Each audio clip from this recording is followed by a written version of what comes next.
Here's a mic for you. Take it. Okay. How are you doing? I'm doing very well, thank you, Rick. It's a pleasure to see you, as always. And this is the second time I've been to Ukraine. But give Rollers a second. This might be the mic that is not working, so we need to check first. Let's see. Are we live? We're live, but just only one of the mics is working. So we need to check. Yeah, I think this one is... Are we live? Yes, Yeah. this one's working. Excellent. That's great. Okay, guys, what about this microphone? Does this one work? Let me know. Okay, thank you. You can speak into that mic. Please continue. So it's I've been to Ukraine twice, and I've met you twice each time, and it's a pleasure to see you. The work you do for your country is fantastic in drumming up support and getting a lot of money and equipment where it's needed. So I'm really happy to join up forces with you. Fantastic.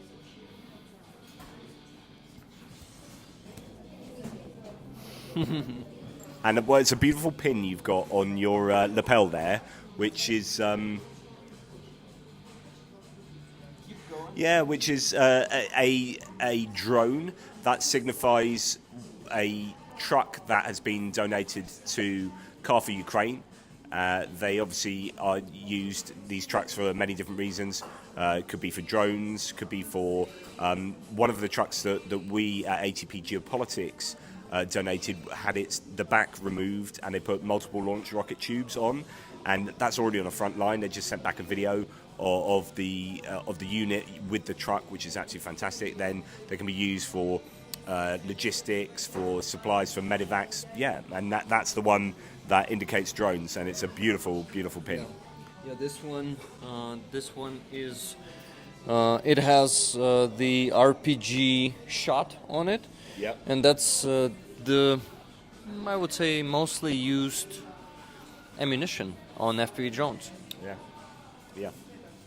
So anything that helps to raise money, those little things that you can collect, I think it's great. It just helps people continue to be interested, like other than the moral aspect of it, you know. Yeah. So we have James from Why Ukraine here, and I saw a video on your channel, if I'm not mistaken. Yes. What was in that video? Because I did not have the time So to he watch gave me it. a flag from a unit that he had provided drones for, the 63rd, and he gave me a flag with a drone, a quadcopter that had been drawn with Sharpies on it by a tattoo artist, and then the sign of the unit as well. Nice. And it was just really cool. So he gave me that flag last night, and it's great. He's been on my channel a bunch of times, and he's out here at the moment working with a unit somewhere on the front line. Actually yeah, serving so in with the Ukrainian drone, army. yeah, with the drone, doing drone stuff, backfire drones. He's an Angry Birds team. Yes, that's right. That's right. Angry Birds. James, thank you for your service. And guys, there's an announcement. Tomorrow we'll have stream with James here.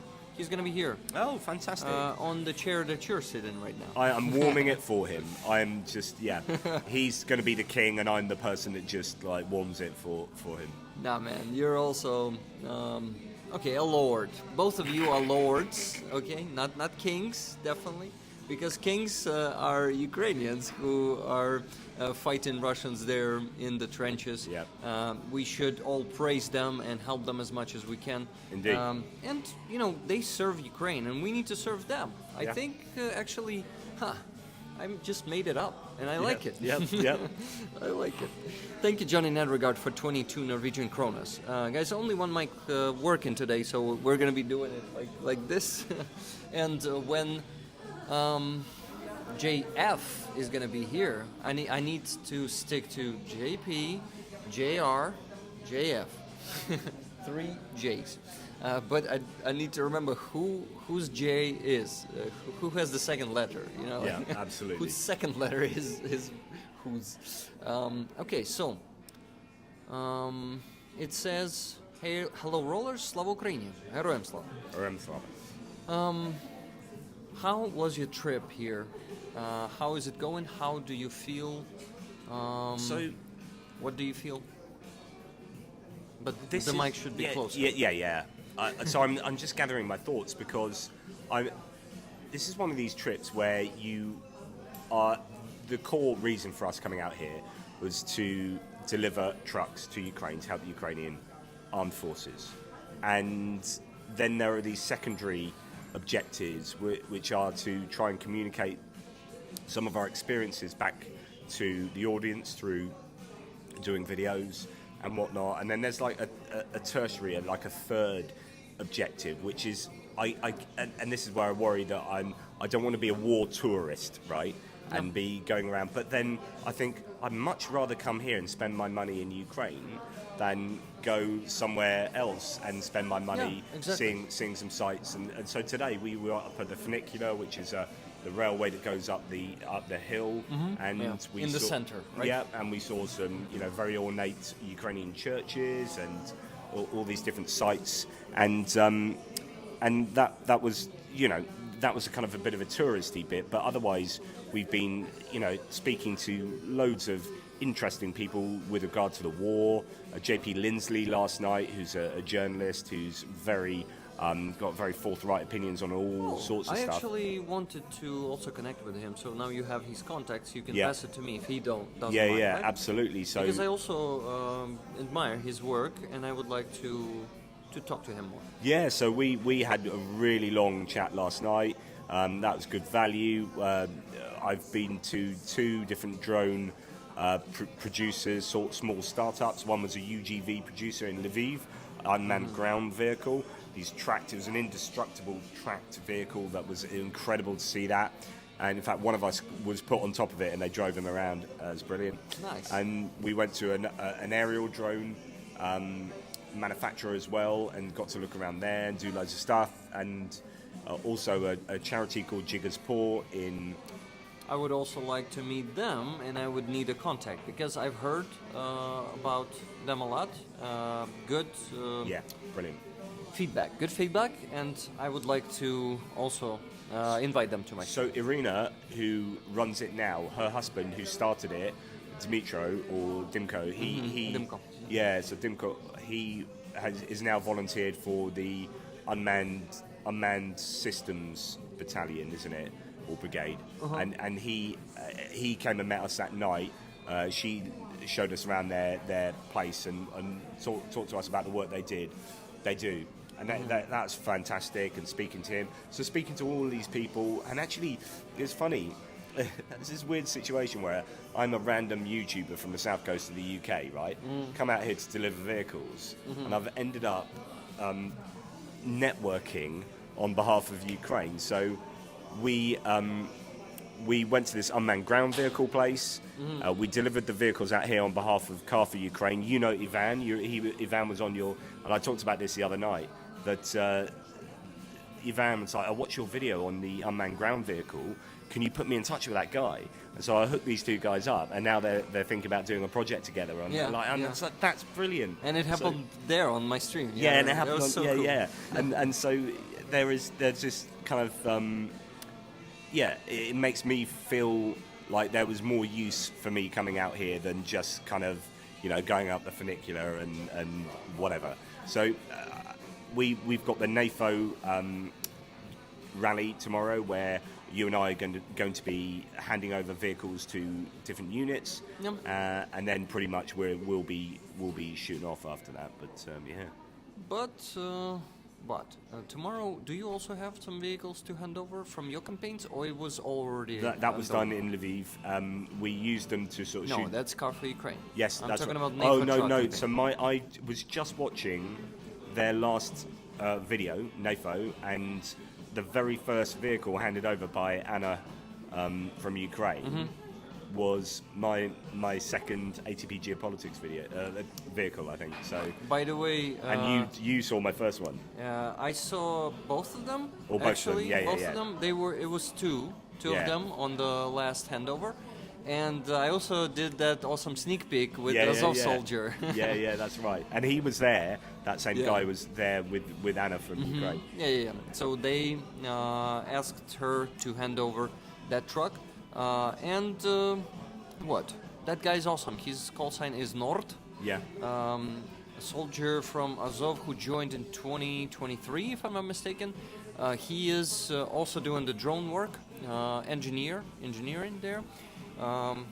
Pretty awesome guy. I mean, like, I talked to him off the record, just off the camera, and he's very knowledgeable, very wise, very patriotic, awesome guy. So it's an honor to know him and to also be able to help him a bit. He's given me his patch, but it's on my board there. I did not take it with me. That's something I've definitely been happy about out here is receiving a number of patches. So Yeah. I'm made up. If you get a patch, it makes your day. Like let's face it. Yeah. I also, speaking of patches, I wanted to ask you if you got this one, and if you didn't get this one, you're gonna get it now. I have not got that one. I've got your others. Oh, dude. That's for you. Rolling together. I love that one. Rolling together to victory, yeah. That patch was designed by Andreas Lach. He is my moderator and my creative director also. Very good at design. Let me show it on the camera closer, yeah? Absolutely. So,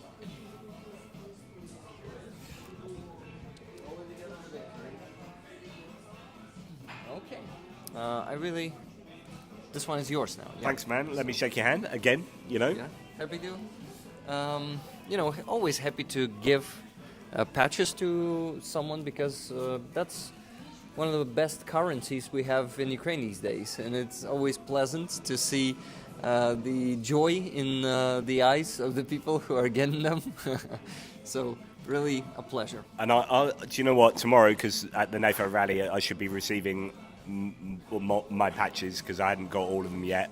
Okay. And so you've got one coming your way. Awesome.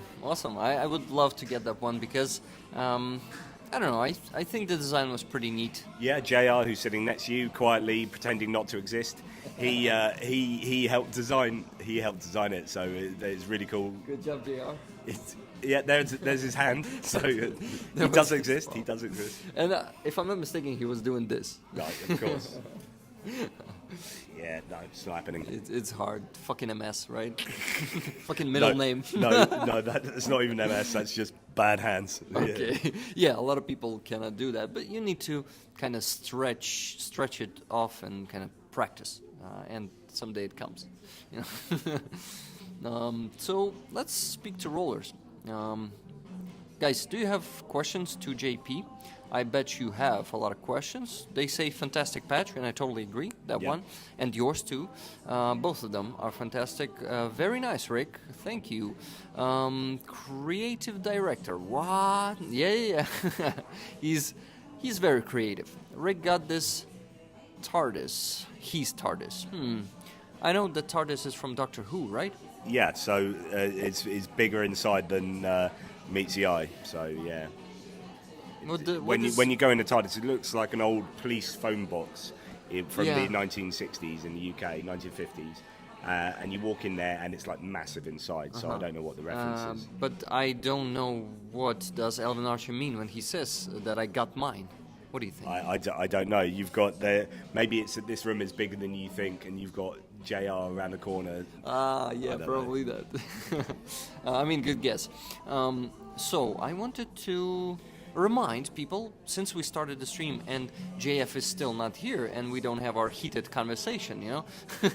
Jonathan Fink is nothing if not late often. So I want to do what? I want to remind people that we're raising funds. On every stream, I raise funds because I need to take every opportunity I can because I have the line of fundraisers, 10 of them waiting to be taken into work. And I have a flag that is on the raffle this week. I want to show it right now. Sounds good. You will definitely like it. If you don't love patches, then you got to love flags. Yeah. Signed by the unit to whom we helped. We raised $15,000 for them. Wow. Oh, and that's just the biggest fundraiser. Then we had more. So here it is. Wow, that is. Do you want to show that to the camera? That is impressive. Take that side if you can.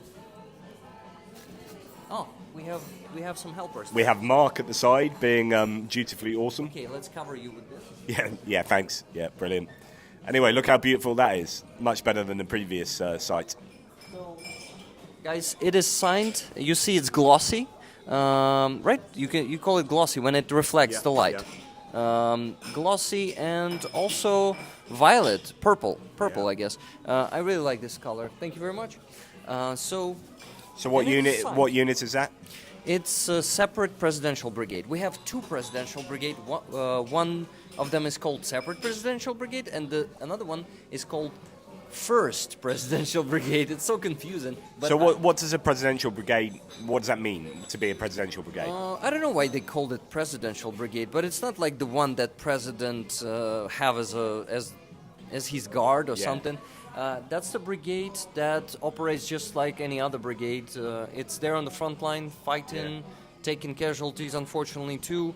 But we helped them with actually assembling a car repair service, and still not all the equipment is bought because you can imagine it's tons of money. Yeah. But we bought so many instruments, different compressors, and I think next step is going to be to buy them a, how do you call that? When you attach the wheels? No, when you attach the tires on the wheels. The machine that does that. The tire attaching to wheel machine. Oh, okay. Did you just make it up? No. Really? That's the name. And the abbreviation will be? I'm very technical. It's the tire machine. Okay, that's funny. Okay, guys, so that's the flag on the raffle. To buy tickets for it, you can use PayPal, send donation there. All money that are raised on this raffle go into the car for Aeroskifs. That's the main fundraiser we have at the moment. Car for Aeroskifs. Aeroskifs are drone unit, yes, the air reconnaissance and also attack unit. Of course, they do it with FPV drones and with bombers. They are in 59th Brigade, not sniffing, just 59th Mechanized Brigade.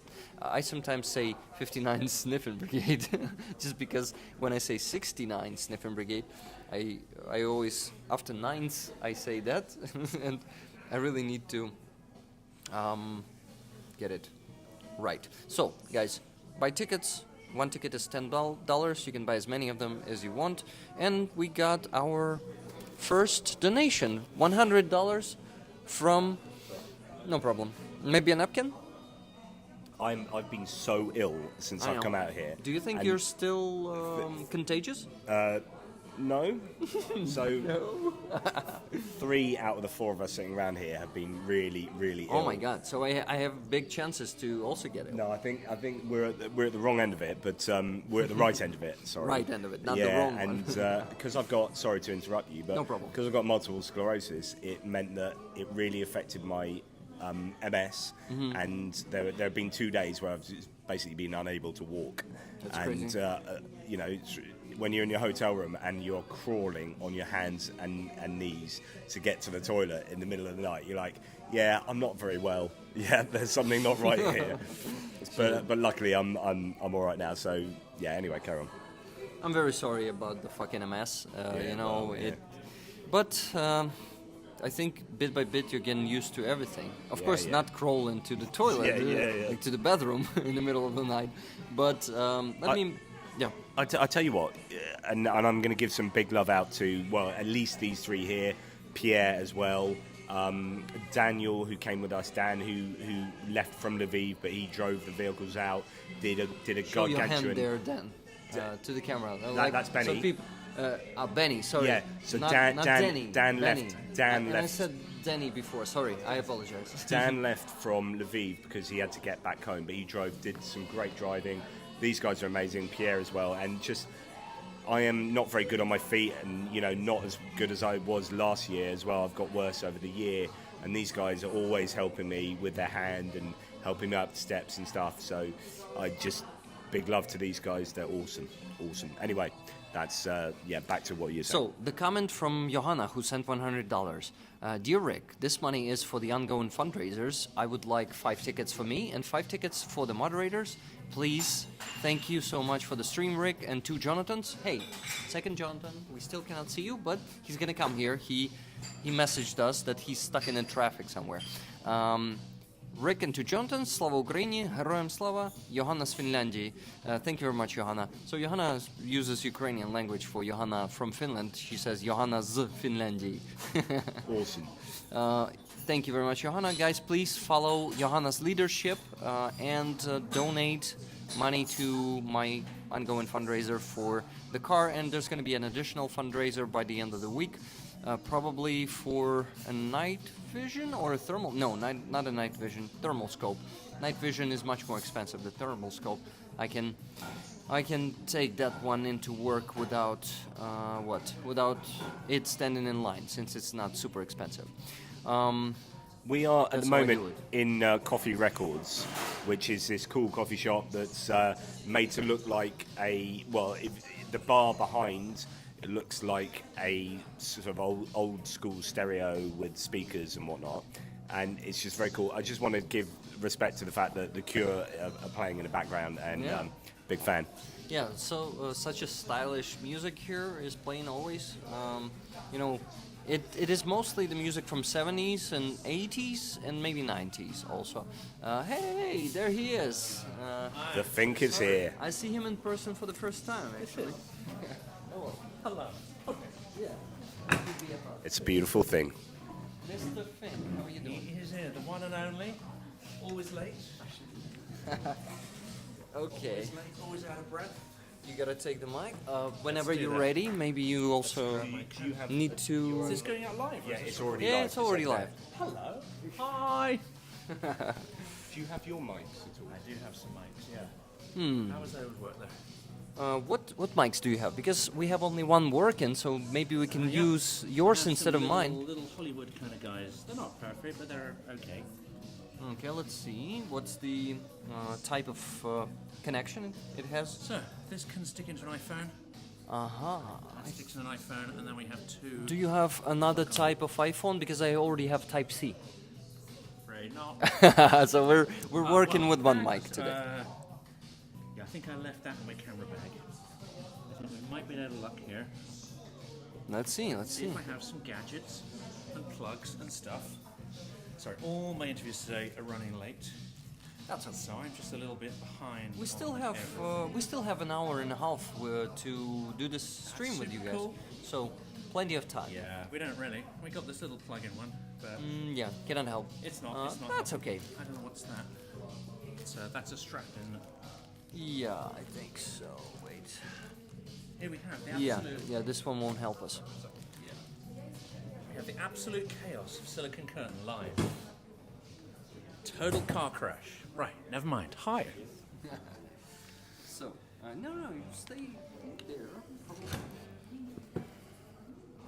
You think? Cool. I just need to give Fink some more space. He needs all the space he can get. My ego. It is, yeah. For his head needs to be able to fit into My frame. massive head. By the way, if you say if you sit straight, you won't be in the shot. Don't worry. Like you can be there. So. What do we have there in the chat? Any questions for JP? I actually has seen one. Now for JF, guys, put your questions in the chat for Jonathan Fink. Jonathan, Beyond why the hell are you so late? We'll get that one out of the way, and then yeah. he's gonna be the man who is the reporter, sticking the mic to the faces of the people today, right? Johnny. I have very limited uses in this life, but this is something I can do. Absolutely. I mean, can I call you a fluffer? I mean, this is a very fluffy thing you've just. Anyway. This is so. I've found another side to Jonathan Fink since I've been travelling with him, and you see this sort of very educated, erudite man who speaks to these, very important academics and analysts and politicians and whatnot. And I tell you what, he's a different man. The other side of the camera, he's a different man. Is Fink. Let's not give away too many details, right? Well, but we already discovered some part of you that part of you on my stream. So, guys, anyone who missed the Sunday stream with these two Jonathans We had a and bit Car of for a Ukraine, knockabout, didn't we? We had a bit of a joke, yeah. yeah, but it was really cool. I like to see Good times. that side. So, Mr. Fink, I wanted to say Mr. Mr. Silicon Curtain. Mr. Silicon Garden, but also maybe Mr. Academics. Yeah. Not sure. But anyway, Mr. Fink, how was the trip? Is the trip for you? I think because most of it is already done, most of it, but not all. So JP already shared his impressions and emotions and stuff. And we actually now have it's your turn. diverged quite a lot in what we have done. So although we've travelled together, like for example today we were doing completely different things, and certain times in Lviv he was doing some interviews where I've not been doing that. Exactly, and we've got stuff in common, done some other stuff. I think that helps because we're going to share some footage, and then we're going to do some live streams about our experience. No, Kiev. I was asked this question just a minute ago. What was my impression of Kiev? First of all, I need to make sure I'm pronouncing it correctly. Kiev. Is the hardest sound for Westerners. So that's really funny because the other day we were in, I can't remember where it was. We're in Lviv station, and the announcer on there kept saying Kyiv, Yes, something like that. And I was like, oh, she's talking about Kryvyi Rih. Kryvyi. Yeah. But it's But about because that it sounded like the R, there was definitely like an R behind, and we would L just is say also a problem. Lenin. Oh my God! Why did you came up with Lenin? Lviv is better. Lviv. Okay. Anyway, so Kiev, it's so much more than I expected. It's so much more. Yeah, and Kyiv is big, right? You mean it's this? big. I mean, not just in size, but it's so much more heart, so much more beauty, so much more character than I expected. So much more food. Oh my God, there's food everywhere. we have all of us have put on weight immensely since we came on this, and it's like before I came out. we. Yeah, likewise. Actually, I've just made my previous issues with body weight worse. So yeah. Do you know what? Here's I'm going to make an admission live on camera. Okay, go for it. What else? So I received a flag from James that I talked about. James, while Ukraine. While Ukraine last night in the hostel, and he presented that to me. And we looked at the video, and I was sideways on, and you could see how much weight I put on this. And I made James record it again, just so like I could face the video straight on and not have a profile shot of my stomach. So yeah, food is good here. Food is fabulous. It's fabulous. It's absolutely brilliant. By my look, you won't say that I eat much, right? Yeah. But I eat a lot. Like I can eat for Talking of that, for I two haven't eaten people. yet today. You haven't eaten. I haven't eaten Order today, so yourself. we should get some stuff. Also, something We weird, shouldn't yeah. get some stuff because you're gonna be on the dinner after, That's true. right? I might need a little snack, just so I don't pass out. Another interesting thing has happened. I reckon some trolls have got hold of my number and published them somewhere. Because I've had 4 calls today. People calling in Russian, asking if I can take their car and change the tires. Wow. Like, no shit. Вот это ремонт шины, а можно вот подержать? No, I don't change tires. I'm sorry, especially not in Russian. Wow. Ben, that joke worked. We got him. Yeah. It's people asking if I can, change their tires. Speaking of food, Yeah. Fragrant Schizo in the chat says, now you guys understand Starsky. Starsky talks about Ukrainian food all the time, especially about the Ukrainian sushi, Yeah. his favorite food, but of course also about Ukrainian food.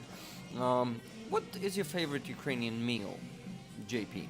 So I'm going to make another admission live on this before coming, and this happened last time I came to Ukraine last February. Because of my MS. One of the ways of dealing with MS is particularly not to have dairy, but to go vegan. I'm vegan plus fish, pescatarian. So, but I knew again that as soon as I came out here, I'd have to give up being a vegan just for like 11 days because it's quite difficult. So I might have just had a little bit of meat occasionally. So what is my favourite? I've had some pretty good borscht. I mean, everyone knows borscht, the big kind of soup stew that has these dollops of meat in, and then they put sour cream in as well. And it's we've had some varied borscht actually. Some of them are really different, and yeah, just loads of just wonderful food. Georgian restaurant we went to as well in Lviv was fabulous too. That was, oh yeah, I mean that, it's not okay. It's not Ukrainian cuisine, but you have some of the best Georgian restaurants here. exactly. And Ukraine has, I would say, not as many of them as they have in Georgia, definitely, but something close to that, So, what is your favorite food, Jonathan? I mean, I like a good borscht. I like a good borscht. I like the kotlety, various pork things. I like those, but I can get those in London because there's a Ukrainian society in Holland Park, and they've got a sort of angry, sweary Ukrainian chef who shouts a lot. But you can get really good Ukrainian food and borscht right there, and we do a lot of events there. I attend a lot of. Trying to think as well. I mean, yeah, Kryivka is quite an interesting place, but it's like the food and the atmosphere. I think you combine the two things together. That's the Partisan restaurant in Lviv. I was just going to say, best to explain what that is. So in Lviv, there's a restaurant that is themed as a partisan place, and it's underground. Well, it's in this sort of basement, and you don't know it's there. There's no signs outside it, and you have to know it's there. And when you knock on a door, you have to say the password, which is Herem Slava. There's an old guy in uniform waiting there, looking quite fierce. And he mutters at you in unintelligible, like... So there's a couple of things work, like Slava Ukrainia works. Yeah. Putin Khwila, that works, obviously, It's whatever you want to say. Varagam, that's going to work. And then he shoves some drink in your face. Now, what would we have? It was Medavucha, which was like honey... It was honey vodka. It was lovely actually, and then down there it's all partisan themed. It's an incredible place, and the food there was incredible. But that's not why we've come to Ukraine, of course. But it does help that you have some wonderful places to eat. Sugar the pill, right? Yeah. The other one I didn't quite get my head around is Hrenovucha, which is horseradish vodka. Oh yeah. That stuff didn't quite sit well with me. What about the pepper vodka? Pertsovka, I haven't tried that. No. Me too. I'm not a fan of any alcohol at all, so... No, you're not. And we better not talk... Yeah, I mean, it's indiscreet to talk about vodka. I can't stand the stuff since passing out in the... Last night? No, passing out in the Krasnaya Strela between Moscow and St. Petersburg. Literally, I had some, samagon, which is moonshine, and that had a really bad effect. It wasn't the volume at all, the fact that I drank a litre of the crap. But anyway, sleeping in the toilet compartment of an overnight train is not the best experience, especially not a Soviet one. I wouldn't recommend it to anybody else. Remember the toilet? The toilets are pretty grim. Although the toilet was pretty good on the Ukrainian train, and if I compare the two... We finally fixed it. In the beginning of 2000s, it was terrible. But now Ukrainian toilets in trains are pretty good, I would say. I used to say, you put a man on the freaking moon, but... you have to take a dump in a hole in the ground. What's going wrong with you people? Yeah. Are you sure that they... Welcome to the conversation, Jonathan Fink. Guys, I want to remind you, rollers, and everyone who's watching, because I think we may have the members of your communities too. They won't have seen this side of us before, right? Yeah. Well... This guy is pretty much the same. This is what you get all the time. 24 bloody 7, yeah. So, guys, I wanted to mention that, as always, I'm raising funds. And I brought a flag that's on a raffle today with me. Here it is. Look at the beautiful colors. Yeah. So that's the separate presidential brigade. There are 2 presidential brigades in Ukraine, and one of them is first, and the second one is just the separate one. So this one is the separate. It's their flag. Is it upside down? Yes, it's upside down.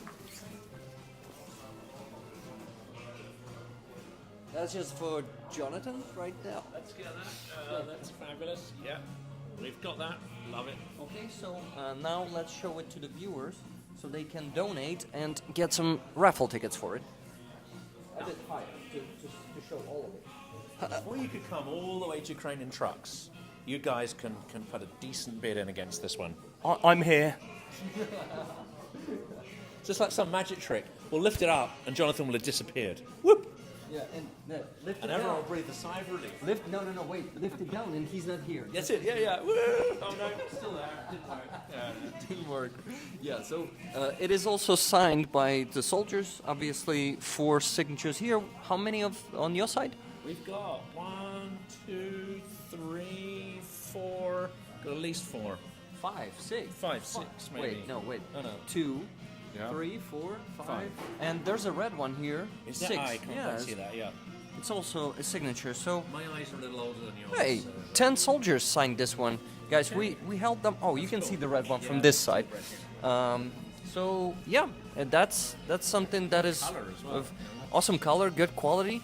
And there's a stain here because someone used the white marker and I think it got floated here. So there's a beautiful white stain on the side that is closer to Jonathan Fink. The uniqueness of this flag also, attached to that stain. Put this on your wall, your wife, girlfriend, husband, partner, they're going to love it. This is the perfect domestic accessory, They will to know. beautify your home. They will know that you're a supporter of Ukraine and especially of the 1st Presidential Brigade. So come on, guys. The PayPal is on the top of the screen. You can see it there. It's my email, so just paste that one into your PayPal search. Send a donation, any donation, but starting from $10, you can get tickets for this flag. 1 ticket is $10. You can buy as many of them as you want. And we already have 2 donations. 100 I mentioned, and the second one is $20 from Just Jimmy. It says tickets for my flag, please, Rick. Just Jimmy. Just Jimmy really wants that flag, and who knows, Jimmy? Maybe it's going to be yours. Can I just say that in 1971, Jonathan Fink was a presenter on QVC, the shopping channel, and that's why he was able. That's why he was so able to say what he said so beautifully. It rolled off the tongue because of all that training he had sort of 50 years ago. Really good. It's pretty good. No, I mean, my career was in digital marketing. And when you go to parties and you explain to people what you do, and they're completely uninterested, I would just say, well, you don't tell them you do this and that and the other. I just said, yeah, I help sell shit to people they don't need for money they don't have. And then people get Nice. that. Yeah. Oh, guys, But this is something you do need. This isn't shit, and you absolutely do need it. Yeah, and we have 2 donations. $10 from Kathy S. Ticket, please. Hi to the Jonathans from Kathy. Kathy, if I'm not mistaken, you're from US, right? Brian R. $200. Whoa. Flag raffle tickets. 10 for me and 10 for rollers. He shared half of the tickets with rollers. So Nice. That's generous. there are some free tickets lying there, guys, but don't give a plus right now. Or maybe give it now. Nikki. No, I still don't have it in the spreadsheet. So yeah, maybe on Sunday stream you can give your pluses and get the free ticket. That's how it works. People just put plus in the chat. My moderator, Nikki Hill, goes and puts it into the spreadsheet. Yeah, English letters. I mean, words, not letters. 250 Norwegian krona super chat. Keep up the good work from Viggo Holmsen. Viggo is an absolute legend at ATP Geopolitics, does loads of very insightful comments, and all right, Viggo, thumbs up. Let's put it here and as a reminder. I feel like some old granddad in a nursing home where you're just, are you all right? Are you all right, granddad? Do you want some more tea? Do you want some- Bring your slippers. Yeah.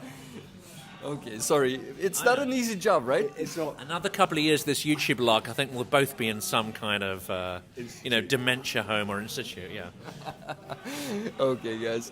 Let's see. Maybe more donations? No, not yet. But guys, send some donations. Let's raise some money because we have 2 awesome additional fundraisers here. Usually I do it myself. Yeah, but where are they? Yeah, I'm talking about Jonathan's. They also raise money for Ukrainian army, and I'm grateful to you for that, guys. Thank you. I really appreciate it as a Ukrainian, and I always value the people who support Ukrainian army and who mobilize their communities to get that support, to get that equipment. Guys, if you're new to this channel and joining now, just wandering through the shorts on YouTube, because guys, when it's vertical, you can just stumble upon this stream like this. You scroll and you get to some random guy. So we are the random guys from Kyiv, reporting to you from Kyiv. But these two guys are from UK, and they are big supporters of Ukraine. I am Rick. This is Jonathan. This is also Jonathan. Yeah. This one's much older than me. We won't start that one again. Look, just because I'm granddad in the chair, like, you were the one working, and QVC in 1971 was your 5th job. So that was after, like, pole dancing for 4 years, and then there was that time that you, well, we won't go into that, so that was 2 years. Skip those 2 years. Yeah. You know. Anyway, sorry, carry on, Rick.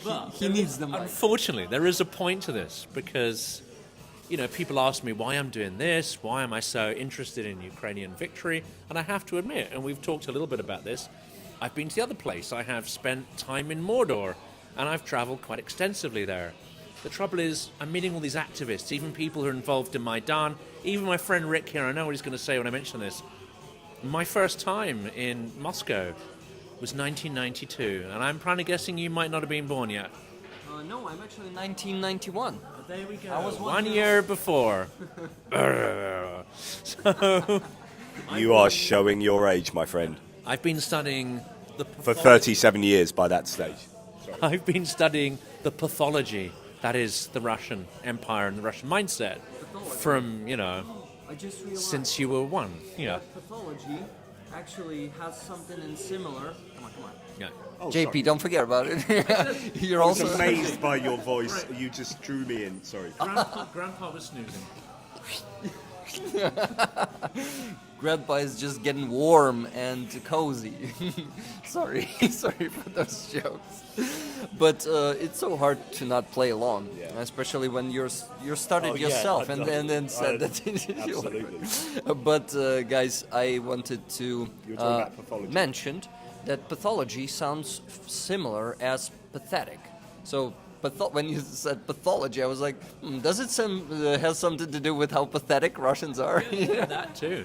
But it's also describing something that is almost inert and dead and lifeless and lacking, an organic quality. And I think that unfortunately, we're back to alcohol. But when I'm walking around here, I just had a really moving experience because we went up into the balcony of the Intercontinental Hotel and I interviewed Caelan Robertson, who's a fantastic young reporter here, incredibly vibrant person. He's been in Kherson. He's just come back from Syria. He's been on my stream. He's been on your stream. Yeah. I mean, he's fabulous. He said to say hi.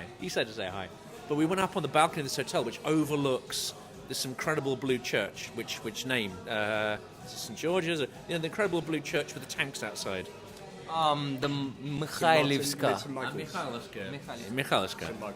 And we had this view over the roofs, where the BBC guys usually go, over the roofs. And it's an incredibly dramatic city, but also it brings it home that Russia isn't just invading, it is trying to destroy the origin story of Russia itself. Because Ukrainians have a story... Russia's trying to destroy Ukraine because Ukraine is the origin of Russia. Yeah. Kiev came before. Okay. But they can't handle that. They don't want that story to be the main story. And I think you sort of felt it there, in front of that ancient church and that ancient place. I have been bowled over by the beauty of Kyiv. I sounded like I was being sick then, but Kyiv. Yeah, you do good. So it's a beautiful city, really wide.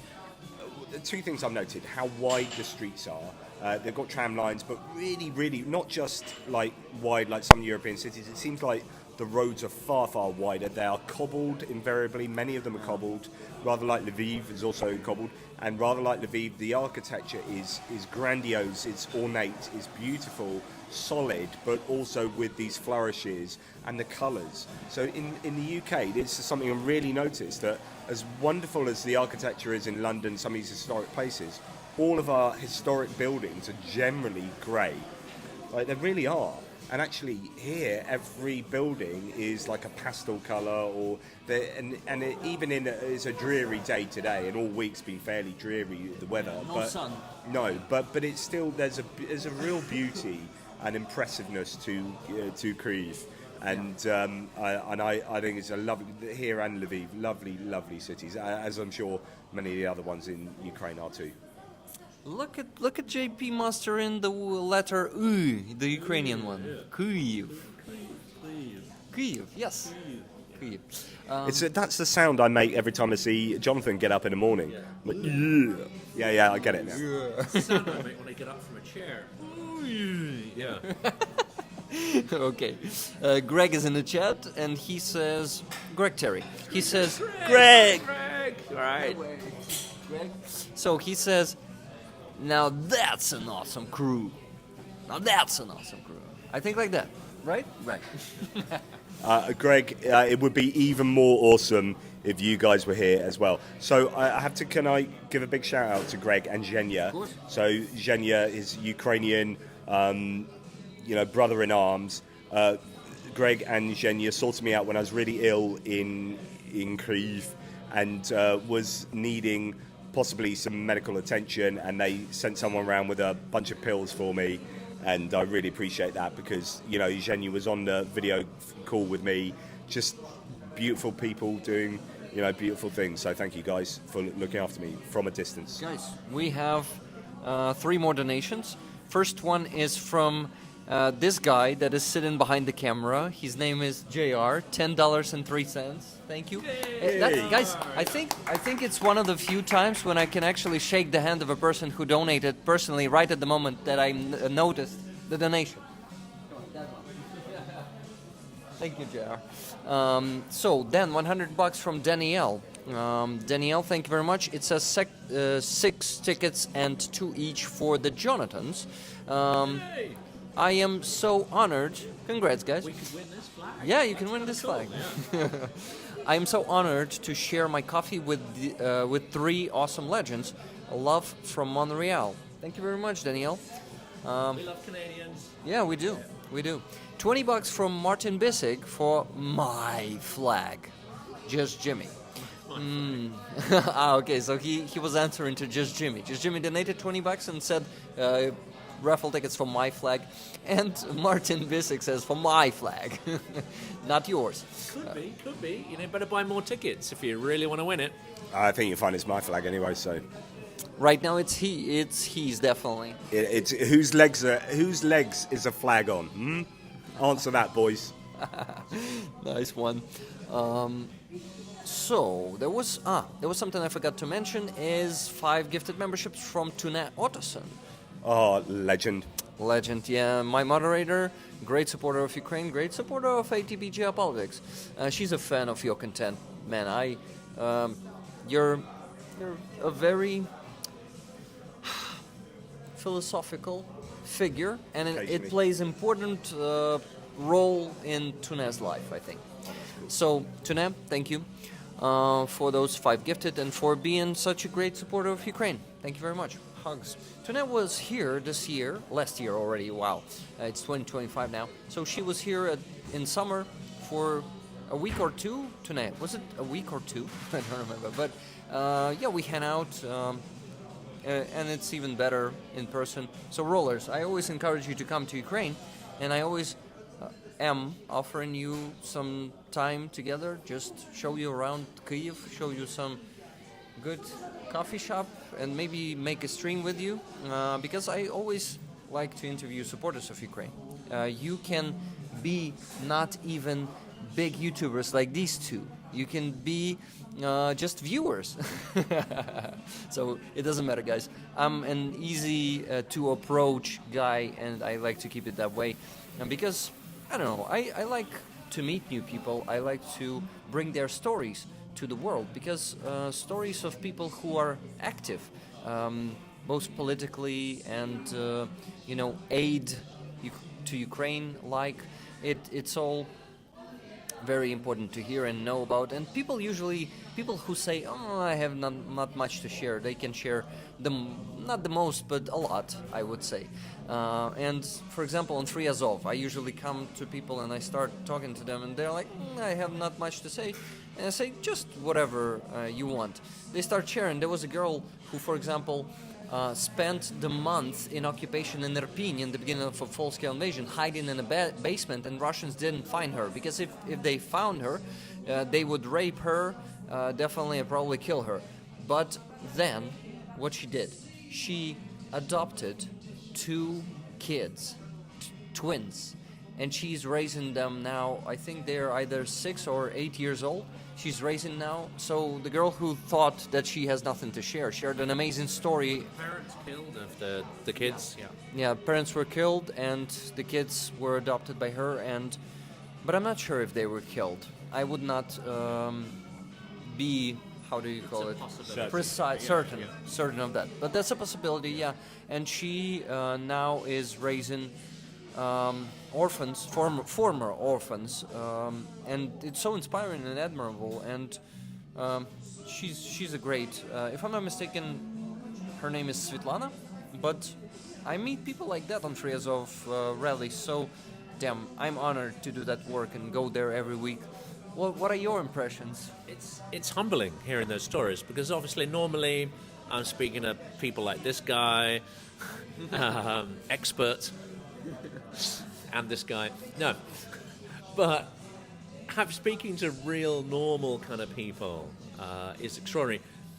Jonathan wasn't there, but I think when you see the video, I think you'll find it as moving. We went to a village near Bucha, which was under occupation. We won't say where, because they're doing incredible work and they may be targeted, but they are in some Dom Kultury now, some little cultural house, and it's this group of women in their late 70s and 80s coming together 6 days a week to sew camouflage netting. And they are so damn good at this. They're getting orders from battalions in Kursk. They recently completed an order to cover Patriot batteries, because everyone's saying this is the best, most effective camo netting. Do they have the name of the project? They probably do. I don't remember it, but I'll send it to you. They are absolutely unbelievable. But again, they're like, we don't have a story to tell. Just film the things. We won't say anything. But then they sat down and started having tea.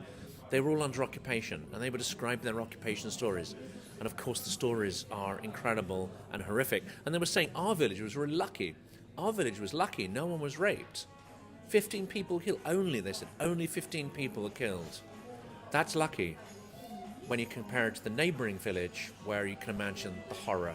And they said they have nothing to tell, and that their stories are incredible, personal stories, historic stories.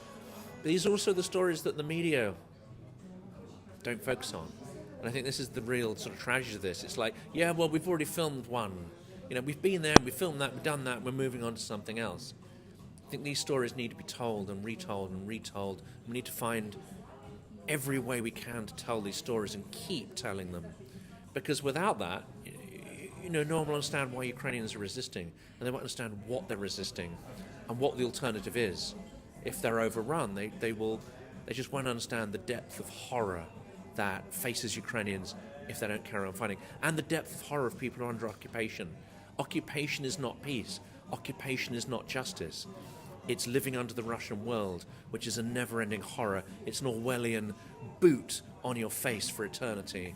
And we've got to keep telling those stories. To be honest, I will tell you, you're talking about peace, right? Peace and occupation, and a lot of people in the world who haven't been to Ukraine usually, and who doesn't know much about Ukraine, they want peace at any cost. But the thing is, peace at any cost is something that only person who are never the victim of the aggressor would seek, because those people don't get that peace at any cost means occupation, means torturing, means suffering, means deportation. It means restrictions of all your rights. It's something that I experienced. Not the torture, luckily, not the deportation, but I lived in occupation for 4.5 years. And I must say, you won't have 90% of your rights. You're not capable of moving without being humiliated, searched, and your phone will be searched. You can be stopped. It's a police state, basically. Russian-occupied territories occupied by Russia, is a police state where you need to be constantly looked at. Police is stopping you on the road every day, almost every day, checking your documents. And you can't have a Ukrainian flag, you can't speak Ukrainian, you can't listen to Ukrainian music, you can't read books in Ukrainian, you've got to you've got to completely pretend to be Russified. Is that correct? Yes, it is correct. It is something that you always need to be quiet about. You need to hide your Ukrainian position, because identity also, and you need to pretend that you either neutral or you're so happy to see Russians there. And I was never happy to see Russians there. I always needed to look at those goons who started wearing the military uniform, because when Russia started mobilizing those volunteers, they were often some prisoners or former prisoners or junkies or sometimes criminal elements who just wanted the easy power. And that's a good way to get easy power. You just start being friends with Russia, and they will appoint you a minister of toilets and maybe even a minister of defense. That happens. That happened a lot. To get like even more political, for those who, and I don't think there'll be anyone here, anyone who harbours these, sentiments that somehow the Soviet Union was a nice place and the revolution was an improvement in people's lives. I spoke to an elderly lady. I won't say who or what connection. I spoke to an elderly lady who was there and she was right out in the Urals, and the revolution came quite late, and the torture and the changes in their lifestyles and the banning of being able to sell stuff at markets, that came quite late into the 1920s. And she described it exactly like this. They came, they looked for all the people who were like layabouts, who didn't have anything and didn't want to work, the drunkards, the abusive people, manipulators, thugs, prisoners. They picked these people and they gave them badges. You're now a commissar, and you can do what the hell you like to all these other people, and you can steal their shit. And that seems to be broadly how the revolution rolled out as well. I'm interested to understand maybe a little bit better, Rick, people in Donbass where you were under occupation between 2014 and 2019. Me, personally. Yeah. 4.5 years. Yeah, and those people who were pro-Russian, what were their thoughts about? I mean, what did they really think was better about the Russian world? Was it more that it was to do with their identity, or did they actually like aspects of the Russian world? I will tell you that, first of all, that's an amazing question. Thank you for asking. Usually, Russian propaganda deludes people. Is it the word? Yeah. Deludes? Yeah, to delude someone. So they usually, you won't believe it, but the main thing they want to get from Russian world, wait for it, pensions. Yes. That's the main hook that Russian world is using to get those people. Demographic. We're talking about people who are in their 50s about to get their pension, or 60s who are already getting their pension. We're talking about the elder generation. Yeah, you won't believe it, but they actually make the younger generation believe that they really need to get in hugs with Russian world, because they will get pensions somewhere in 30 years.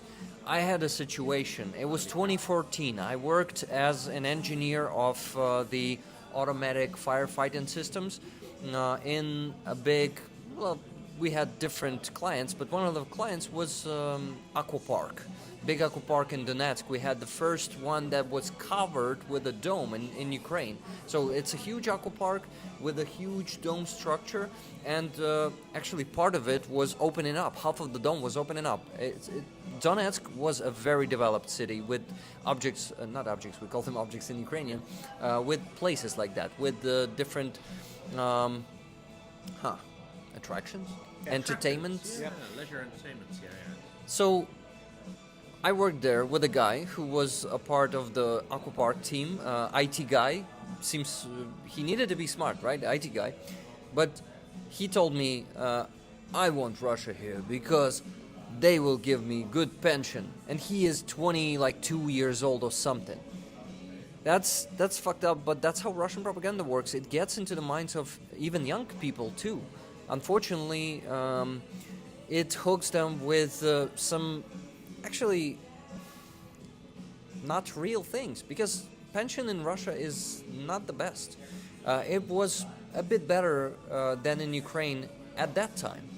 But the thing is, Ukraine developed and increased the pension since then. And even then, pension in Russia was never better everywhere in Russia. Only in Moscow and St. Petersburg, Rostov, Voronezh probably also.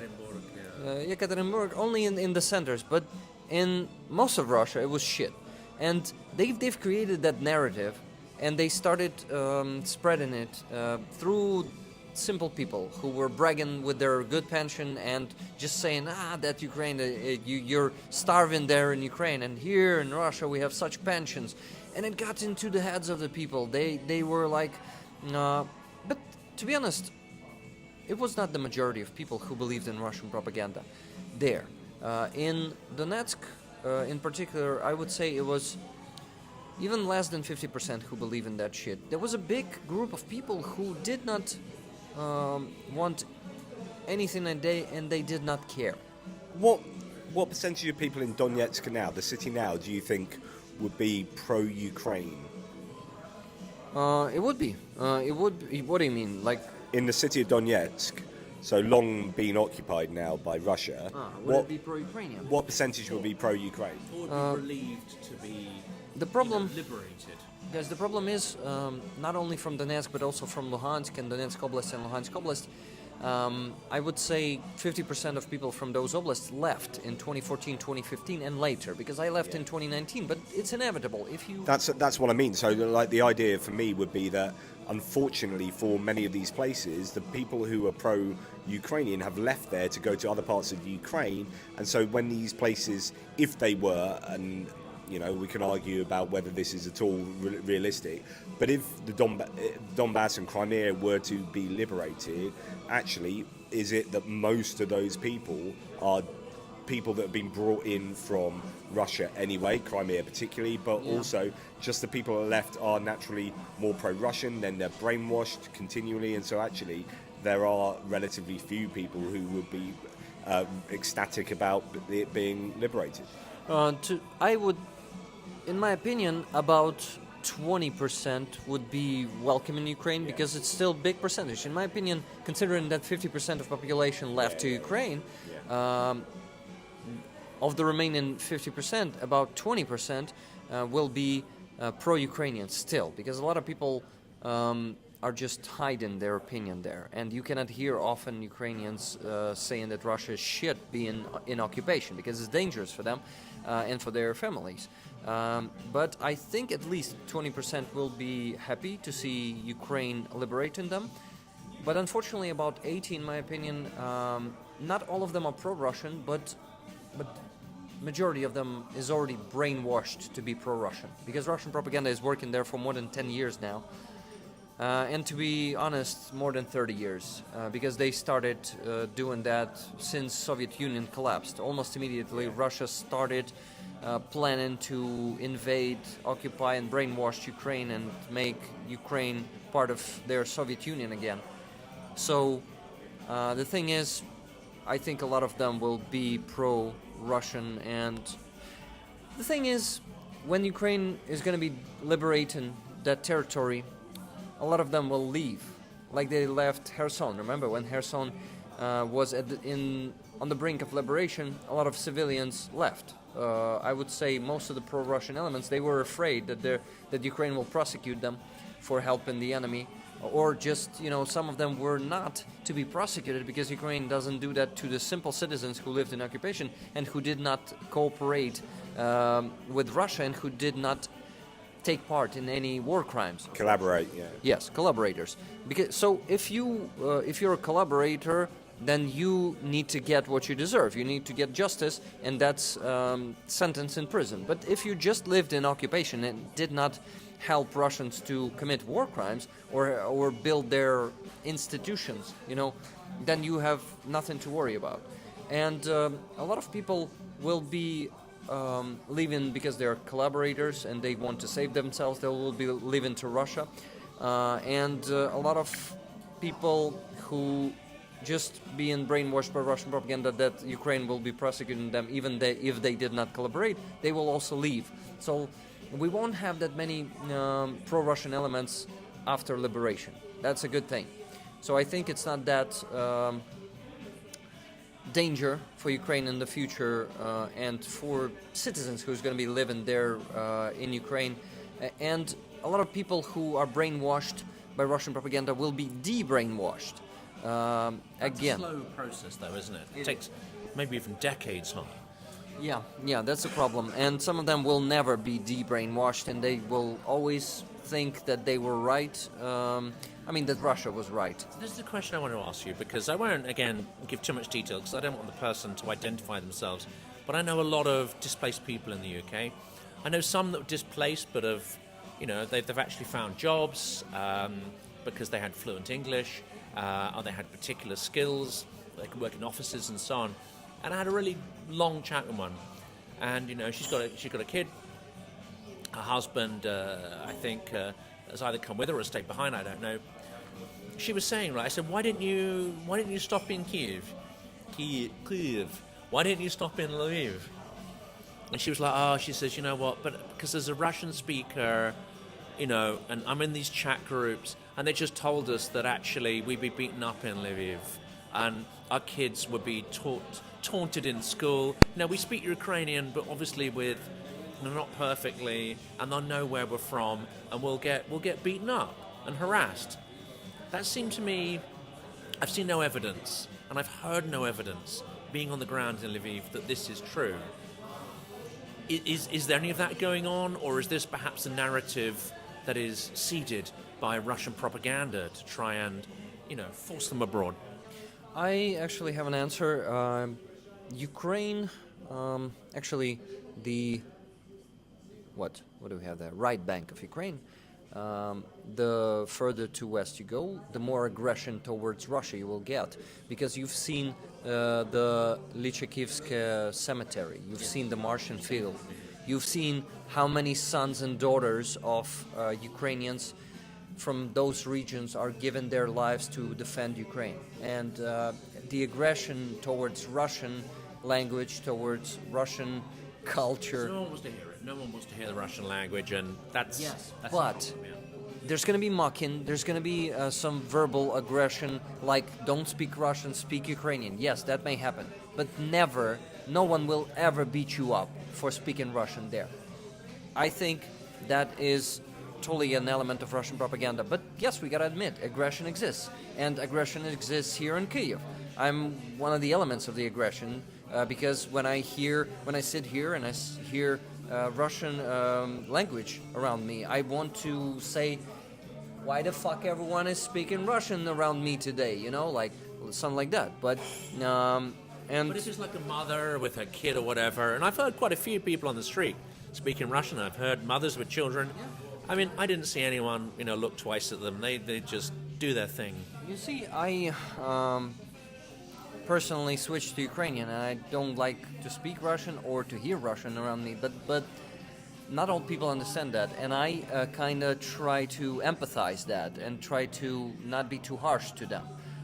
But it's harder to get that, why they don't switch to Ukrainian. The further we go in this war, like it's the third year of the war, and those people still don't understand why it is important to switch to Ukrainian. And maybe I need to explain to people why it is important to switch to Ukrainian, or to you guys. Do you get it? Do you get why? Russian as a language, if it was simply a language like any other, not attached to an empire, wouldn't have a problem. But it's weaponized, it's an imperial tool of control and manipulation. Exactly. And if you only speak Russian and not Ukrainian, you're vulnerable to being conquered, tortured, raped, kidnapped, the whole... Exactly. That's my view. Well, language is a core part of your identity, and with Russia, they're trying to eradicate all aspects of the Ukrainian identity. From, you can talk about museums being ransacked throughout the south and Kherson and so on and so forth. You can talk about their opinions of language, and so when Russia is doing what they have been doing for the last 3 years, you are naturally going to want to fight back, and that oddly, Putin has done more for the Ukrainian identity than anyone else in the history of the universe. He's accelerated, again, the development, intensified and accelerated. That's not to say he created it. I mean, some Western commentators get this wrong. Like, the war created Ukrainian identity. Well, that's bullshit and it's an insult. Yeah. But it's accelerated that process. Yeah, because I wrote an article, I can't remember, like a few weeks, really close to the beginning of the war, where it was like, Putin has tried to eradicate Ukraine's identity. He's done the exact opposite. And, you know, there were times, if you remember, right at the beginning of the war, the Ukrainian flag was being projected onto the Houses of Parliament in the UK, onto the Eiffel Tower in France. And, you're like, here's someone who's trying to get rid of the Ukrainian flag, and the rest of the world was suddenly projecting it everywhere. And that is this odd situation for Putin, where he's really shot himself in the foot, because the Ukrainian identity is now here in a much bigger way than maybe it would have been naturally and organically. And it's here to stay, you know. And of course, there are people who actually don't care one way or the other, because even in a normal society, they're not particularly fussed, or don't maybe think like we do and see the value in identity and culture. And I've been told or advised by people, if we go further east, be careful, because there are more snitches and agents and people prepared to do stuff for money. We had an interesting one with a taxi driver, though. I had a taxi driver the other day, and he's chatting away in Russian on a mobile phone in the taxi. And I get out, and I say thank you to him in Russian, and he was like, oh, okay, you know, and yeah, there's some connection there, because he's like, you know a few words of Russian, great. And then as I got out of the taxi, got the bags, and I said thank you, and then I said, Slava Ukrainian. And he just looked at me and shrugged slightly, but no response. Now, what's going on there? So there are still Vetniks in this country. They are hiding. Someone who won't respond to Slava Ukraini is, I would say, 99% that they're Vetnik. So Kryvik has this right? That is the good password. That's the differentiator. Yes. So there was interesting stories about at the beginning of the war, where there were certain passwords that they were using that the Russians couldn't easily say because pronunciation was so different. And actually, the Ukrainian language has lent itself to be useful at certain different times for the Ukrainians. Sorry, I missed that because I got a few more donations, and I want to mention them. Okay. Donations. Let's show the raffle item this week. It's this fantastic. Don't cover me. Why? Oh. Okay, let's do it like I was joking. Please cover me. Let's cover him. So, guys, this is an epic flag from the separate presidential brigade. We need to lift it just a bit more so people could see the signature here. Here it is. So that signature says Okrema Prezidentska Brigada, which is separate presidential brigade. This is not the same as that is a first presidential brigade. There are two brigades that are called presidential, and it is signed by, we counted all the signatures, it's 10 of them. It was signed by 10 soldiers, and yes, Psycho Killer plays Psycho Killer. Qu'est-ce que c'est? Come on. Yeah, I love that one. If we recorded this, Google would, YouTube would demonetize us. Yeah, it will demonetize it anyway, so don't worry. I live off, instead of monetization, I live off the gifted memberships and super chats. So guys, if you want to buy that, I would appreciate that as much. Doing the things he does, because it's so important. And please take this blanket away from me. And by contributing and getting your raffle tickets. His nethers will get chilly, but you know. Yeah. Guys, we finished the stream in 41 minutes, so 41. You need to hurry and send more donations. 41 minutes. I need some food, and I need the loot. Sorry, too much information, but I'm not going to last 41 minutes. Go and order some snack, because there's going to be dinner after. It's not that I'm greedy. Nothing too nutritious. I haven't eaten yet today. Can I just correct him there, because I've known him now for we've been on the road together, like a rock band. We've been on tour, but he is greedy. He said he's not. He is greedy. Anyway. Before you go there, you still don't have this one, so here's one for you. Look at this. This is so cool. Yeah, you can't see it from so far, so probably. But it's rigged Ukrainian. You've seen that one so many times. A pleasure. Дякую дуже. You wanna hit that? Oh, come on. Yay! I just feel like we're in some kind of cool club. Guys, $23.85 from the Spirit Warehouse Limited. One each for the Jonathans. I will just carry it if they win. Jonathan, one more ticket for you. Huh? That's from him. That's from him. That's from Mark. Thank you. Thank you, Mark, who's just...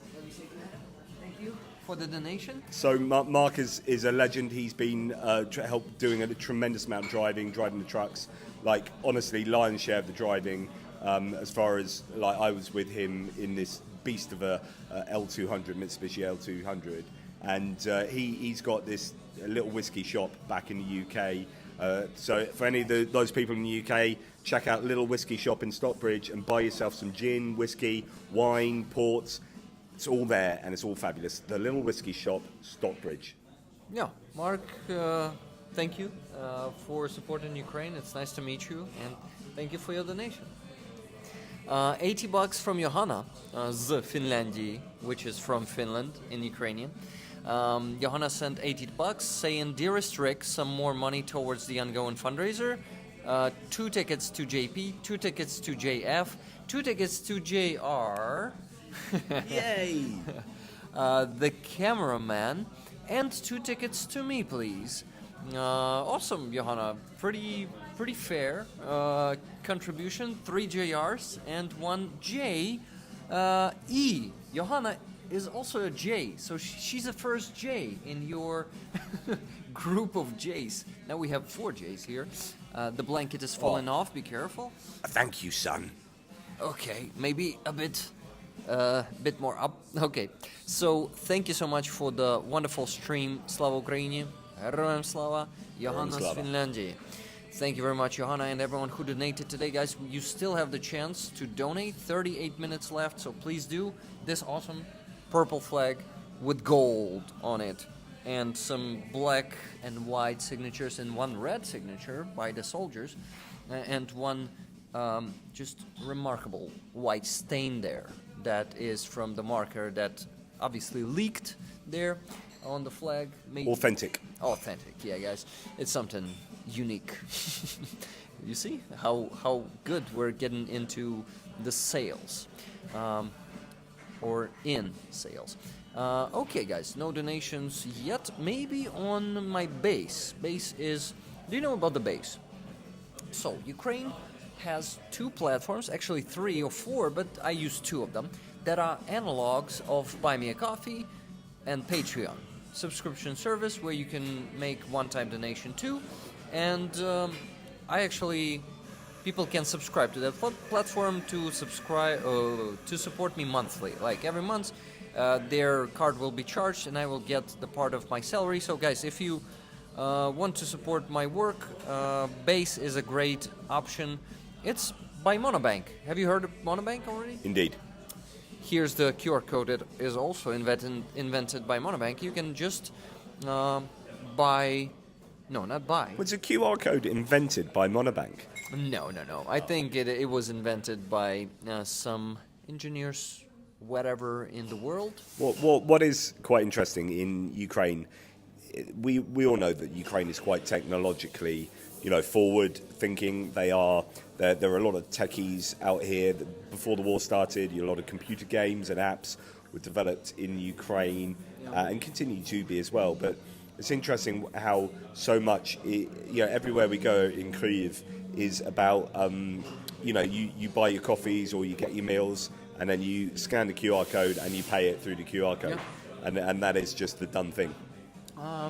Ukrainian people are very, how do you call, I wanted to say ingenuity. They have ingenuity, ingenious. They are ingenious. Yes, Ukrainians are very ingenious, and also Ukrainians are very easygoing. So if we want to do something, we usually don't procrastinate much, and movers and shakers, So that's my impression of many Ukrainians, many inspiring Ukrainians. Of course, we have different Ukrainians too who procrastinate and stuff, but I don't know. Hey, just got 3,400 hryvnias from Robert Jonasar, 8 flag tickets for rollers. Thank you very much. It's on my base. And before that, during the stream, Ed Paskevich donated 1,271, but that's for me, he said, for your income. Thank you very much, Ed. So instead of subscribing to this platform, Ed Paskevich decided to send me one-time donations every month for my income. I don't know, maybe he cannot subscribe because this is tricky. Not all the banks in the world want to process payments to Monobank. Yeah, They are being stubborn. I've had a few fail, unfortunately. Yeah, that shit happens, but they are fixing it. Like bit by bit, more banks are working with Monobank, and that's... Talking of that, Johnny, I bid on an item, but I haven't yet figured out when we can have it. We bid on a studio portrait of the YouTube team I wanted to do. Nice. But, yeah, I don't know how much time we're going to have, but maybe. Well, we've only got tomorrow. We've only got tomorrow. But if we've got the van, maybe we can pop in, get a picture taken, and then they'll get it sent to the UK somehow. Yeah, you'll probably need to phone them. I will need to phone, yeah, I'll phone. So, tomorrow you told me that there's going to be that event. There's an event in the evening. What time does it The start? event is at 6:30. 6:30. And it's with Volodymyr Ermolenko, who's the president of PEN Ukraine, which is the writers' union. So this is back to not potty mouth Jonathan. This is back to serious, stiff, boring Jonathan tomorrow evening. Yeah. Anyway, I want to ask you. You invited me there, right? I did. And what may or may not That's the do ladies of your there? choice. Like, I mean, what are you going to be doing there, and how is it going to look? You're going to sit with people and talk with them, and it's Yeah. going to be recorded. It's going to be recorded. So we had a camera team. It's in a nice sort of media venue. We don't know how many seats there are, so some might have to stand. We don't know yet, but I think there's going to be at least 50, 60 people in the audience. And there's going to be 2 hosts and 1 person being interviewed who is one of Ukraine's leading intellectuals. Okay. So yeah, it's serious stuff. Serious stuff. Okay, so I might be a viewer there. Well, I will come, definitely. There'll be lots of interesting people there. There'll be lots of before the event and after the event, we're going to have a drink and a chat. And there'll be lots of interesting people to network with, a lot of people who are here. Lots of interesting people, and me. So Yeah, I and will this- have to come before 6:30, right? To get to the free, what do you call that? Free recording Free hangout. recording, yeah. Well, yes. If you want to grab a little bit and stick a microphone in our faces, then yeah, it'll have to be a little before that. You'll tell me how long before that I will come, I also but have to later. go Vyshyvanka shopping. Guys, We I just will- did that I today. will recommend you Benny also over there shop. bought a Vyshyvanka. Etnodim or This brand is Svarha, Svarga, you can say. Svarga, I recommend you, there's one in the center in Gulliver Mall. So Ben got the subway bit underneath Maidan. He bought a Vyshyvanka from there today. Yeah, it can be any shop, but this brand is top notch. It has very good designs, it has very good do you recommend stitching. this one more than Etnodim, or Etnodim's quite expensive, aren't they? Yeah. This one is less expensive, still not cheap, I would tell you, but they have a great quality, but not that expensive as Etnodim. To be honest, in Etnodim, I checked their Vyshyvankas, and they have much few designs, and they are more expensive, and I did not really like any of those designs that they have. I'm going to ask you to put it into the map here. Yeah, because I will do it. We'll do that, yeah. Bang in the map. Guys, I wanted to mention 2 more donations. May I do it on your lap? Okay, thank you. You can do anything on my lap, my friend. Just put in a flag and a phone there. $10 from Rachel from USA. 1 ticket, please, and 30 bollocks. What are you doing on my lap? What are we talking about? Okay, I'm talking about 30 bollocks. 30 bollocks. $30. What's the exchange rate? You see, I wanted to say bucks, but then I said dollars, and it was bollars, something like that. So I transformed it into the bollocks. $30 from Tune Ottoson. Fundraisers you like. Tickets, please. Love you all. I don't know. Thank you, Tune. I don't think they use that one. That's a nice little British phrase there. If anyone wants. Well, my good friend Greg Terry, I don't know if he's still listening to this, but he now knows the wonderful British slang, the dog's bollocks. So bollocks are basically, I'm sorry to be so crude here, but they're a slang word for testicles, but which you might think are bad things or good things, depending on what your views on genitalia are. But the dog's bollocks is slang for being absolutely brilliant. Oh, mate, that's the dog's bollocks. That means that's absolutely brilliant. So it should be particularly the dog's bollocks. So not cat's Rick, bollocks. Rick the Ukrainian, mate, as a YouTuber, he's the dog's bollocks. Dog's bollocks, thank or you. the Mutt's nuts. Mutt's nuts, yeah. Mutt's nuts. Okay. You don't need to take a pic, Cheryl. I don't get that, Howie, but hello, Howie. How you doing? Guys, any questions? We have only 29 minutes left before the end of the stream. I encourage you to send more donations to get the raffle tickets for this flight. One ticket is $10. PayPal is up there.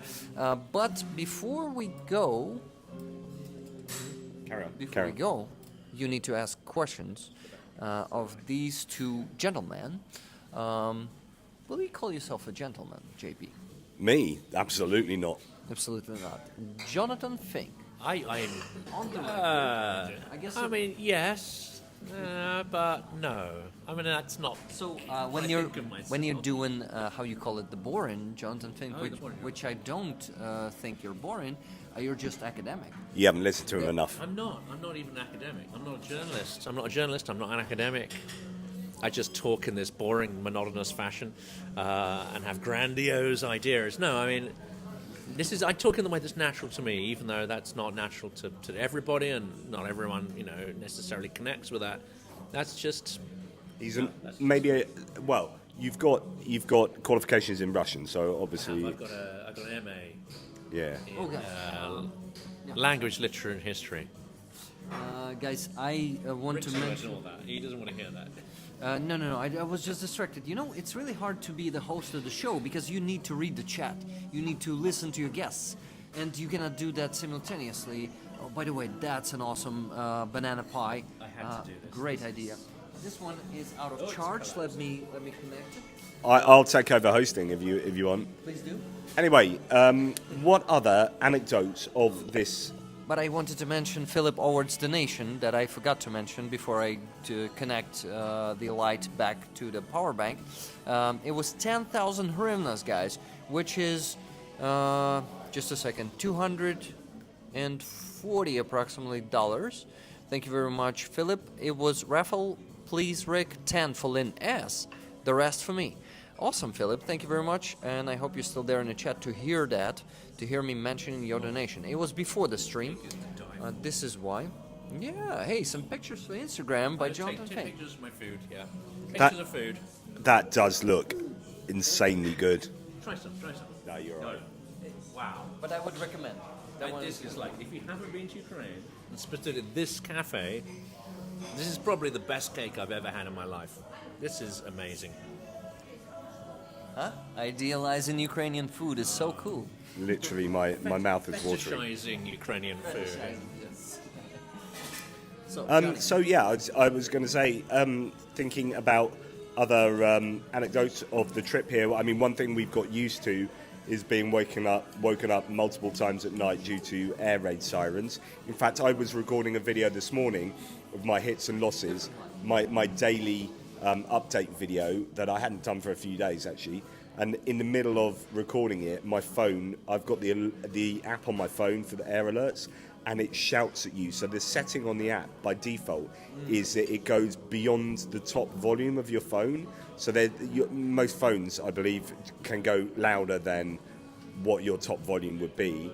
And this app does that, and it shouts at you to get into an air raid shelter and not to be.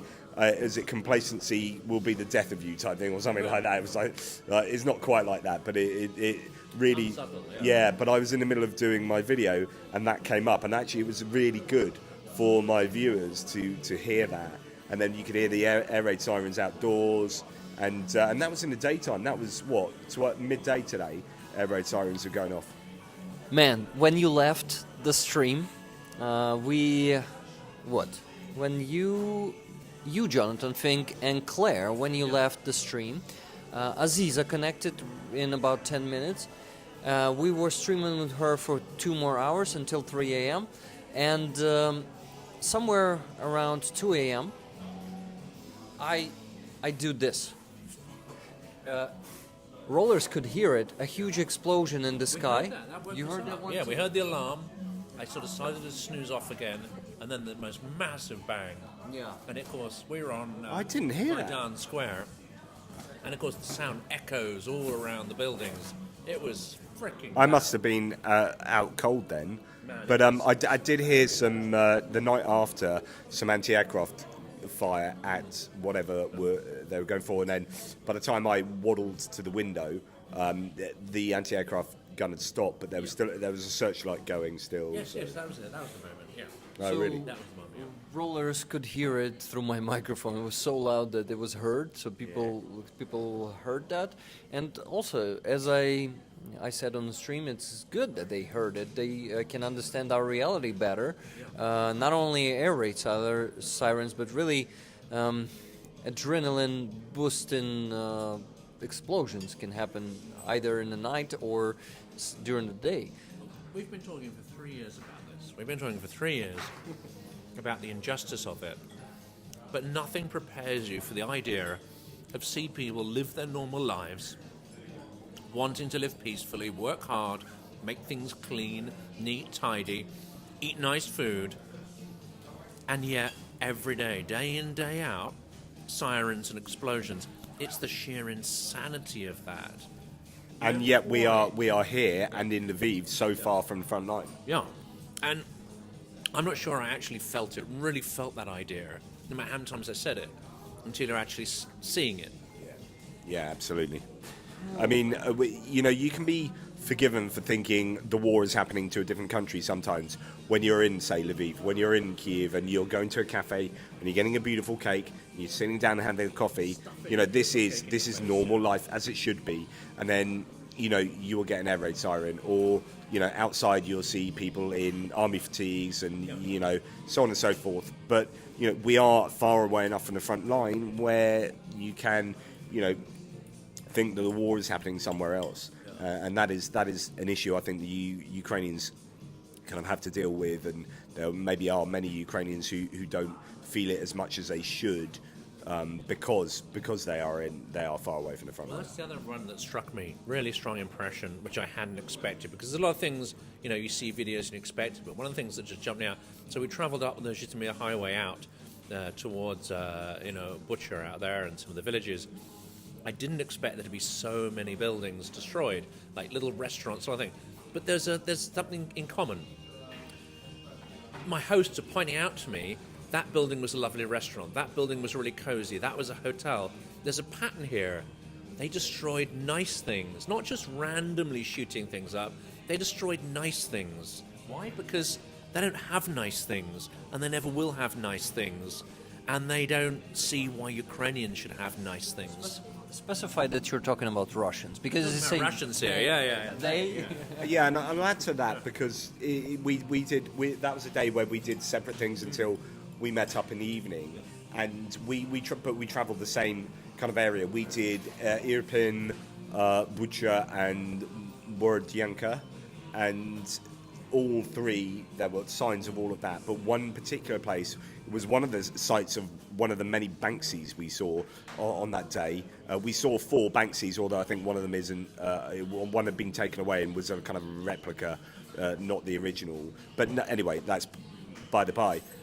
The first one was at the House of Culture in Irpin, which was an incredible sight to behold, because it's an otherwise beautiful building that's half destroyed to the right, and then there's bullet holes and shrapnel damage all over the building. You go inside and it's completely wrecked inside, and you can walk in there and it's almost like going into a haunted house type thing, and you're just thinking, that's a House of Culture. Of course, that's the sort of place that they are going to look to degrade, because it's about eradicating culture, identity, Ukraine, full stop.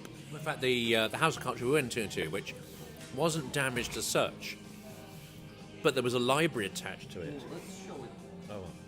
Yeah, There was a library attached to the House of Culture, and all the books now are replaced. They got wonderful books that are donated, that Ukrainians and foreigners have bought, books in English, Ukrainian language books, no Russian language books.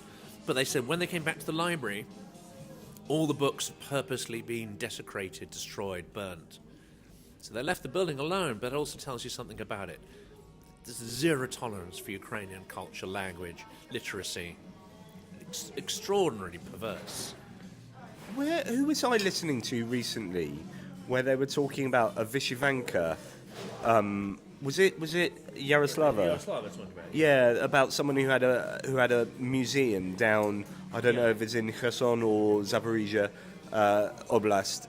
Had during the war had this Vyshyvanka or culture museum, and the Russians had taken over, and then they had used the Vyshyvankas, and they got loads of blood on them. The blood they'd stamped on them into the dirt, so they had to be washed.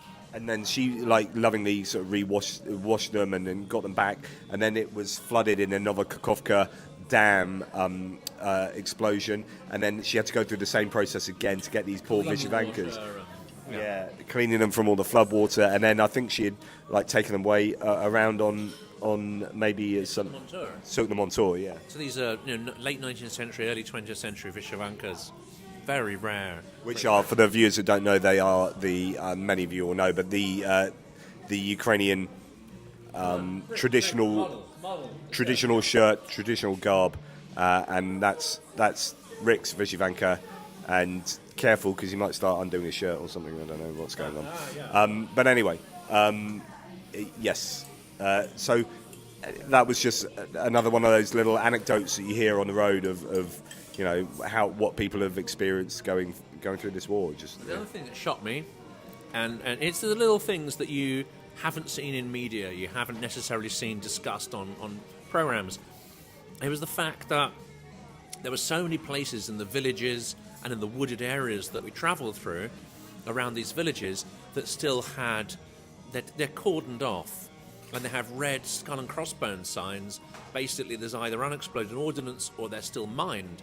I hadn't expected there to be large swathes of villages, and in the centre of villages as well, which have not been cleared of mines yet. And this is in the Kiev Oblast, the general, the outskirts of Kiev. Outside Kiev. Yeah. Kyiv. Guys, wanted to mention the question from Murdsy, Howie, his full name is, and speaking about names, need to mention something later, but I have a question. What's the power situation in Lviv? Are there many missile strikes? I can answer that question. Situation, like in all Ukraine, most of Ukraine has no power outages these days. During January, there was not a single power outage. Luckily, Russians, they did not succeed much in the beginning of winter to successfully strike Ukrainian infrastructure. I don't think they gave up on it. I think they are just preparing another big new strike, maybe changing the tactics a bit to make it more successful. They are discovering the ways to make a blackout, but Ukrainians are not fools, and we're also adjusting to their adjustments. So I think you're going to be okay, Murdsy, at least before the next attack. No one knows when it happens. Maybe in an hour from now, maybe in 5 minutes. Anything can happen. So that's the answer. But big cities, centre of Lviv has been hit. The centre of Lviv has been hit a few times since. But these are really big cities, Lviv is far, far bigger than Oxford, where I live, and so the probability of you being struck is infinitesimally small. That isn't to say people aren't, and I won't go into details there, but of course when it does happen, it's tragic and awful and horrendous. But overall, the probability of being hit in Lviv is about as much as being hit by a bus in London or something like that. I will say on the energy infrastructure being hit, 2 winters ago, we were expecting Ukraine to have its energy infrastructure properly done in by the Russians, and they failed to do that. And it was thought that this winter they would probably do it properly and give it a much better go, and they started doing that. I don't know if you remember the strikes on the dams, maybe in autumn of 24, so some months back, and it was looking like the energy infrastructure this time round was going to be much more degraded by the Russian missiles. By the way, not autumn. I think it was either spring or summer of 2024. Huge when they attacked the hydropower plant in Zaporizhia. Remember the Yes. Dnipro-HES? Yes. And destroyed it completely. Just not the dam itself. Luckily, it stood because if they made a crack in the dam and the dam would, how do you call it, fall or Yeah. tear or Fall apart.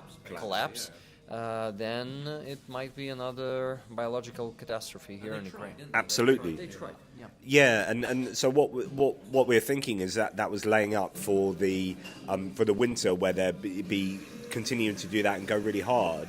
But although they've tried now and again, and there are thermal power plants and central heating and power plants that have been damaged, the Russians have failed, I think, and then we can have questions about actually, what are the capacities of the Russian military-industrial complex to make the missiles that they really need to use to do that damage, and it might well be that they just won't damage.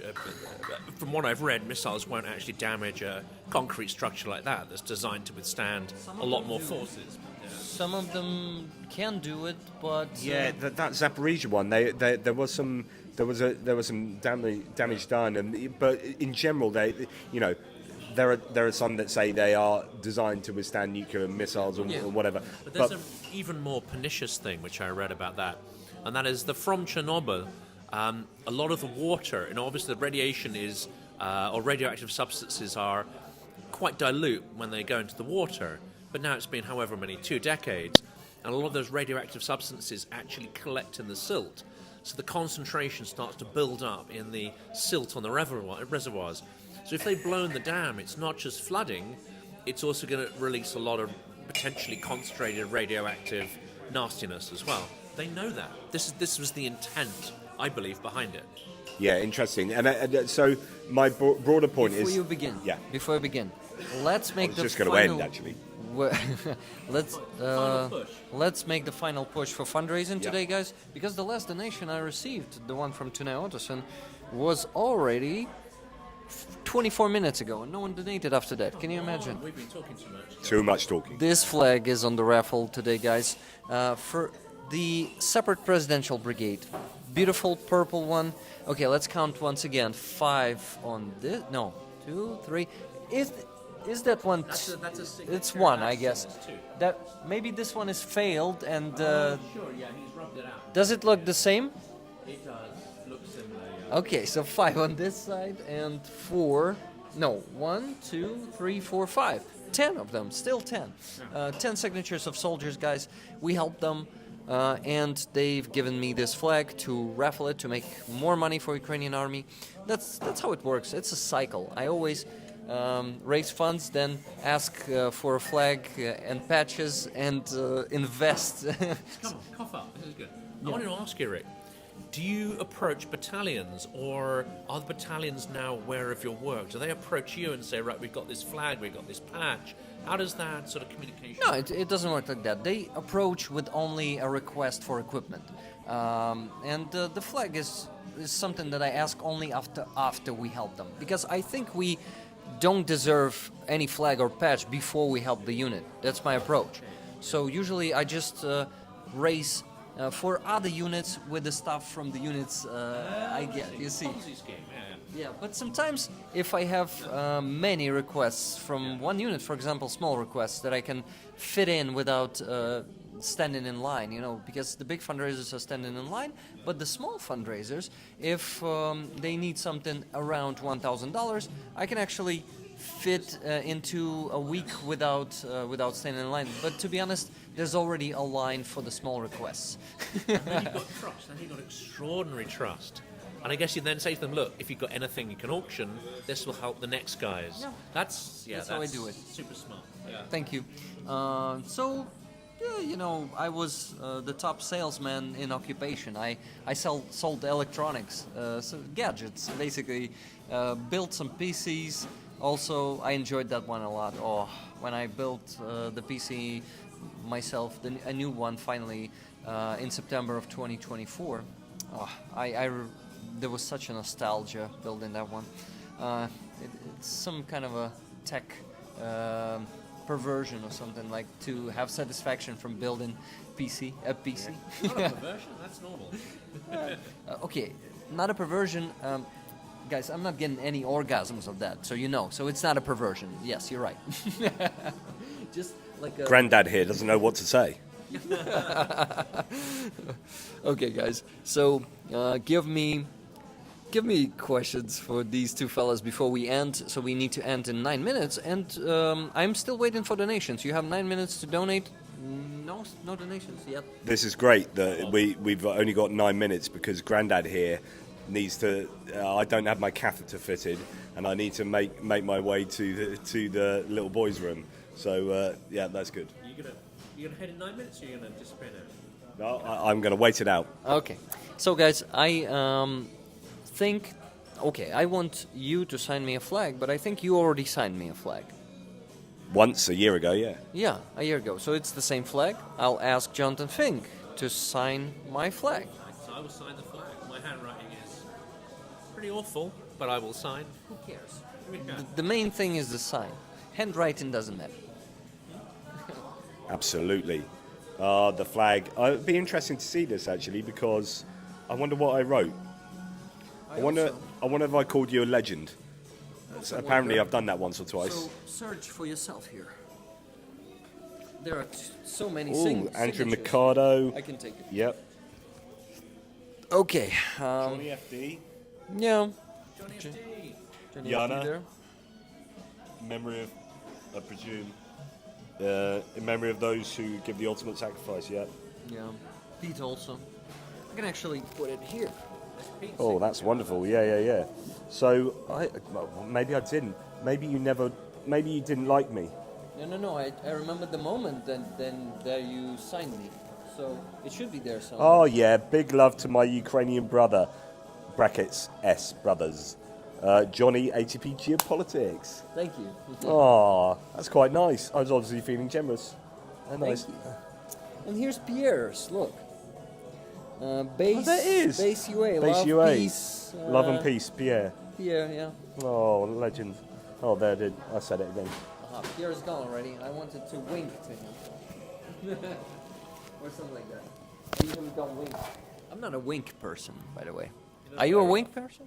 Yeah, no, I don't really. No, I'm a hug person. no winking. No winking zone. So, Are you going to sign this on my lap? probably I'm gonna not. do that. We better do this thing because usually I'm the just sending ink a goes message. through the flag. I'm sending a lovely message to Anna, our friend, up in Lutsk. That was the view I had this afternoon. Beautiful. That is That's beautiful. beautiful and incredibly moving to Let be me there. show it. Yeah, share that there. Just wow.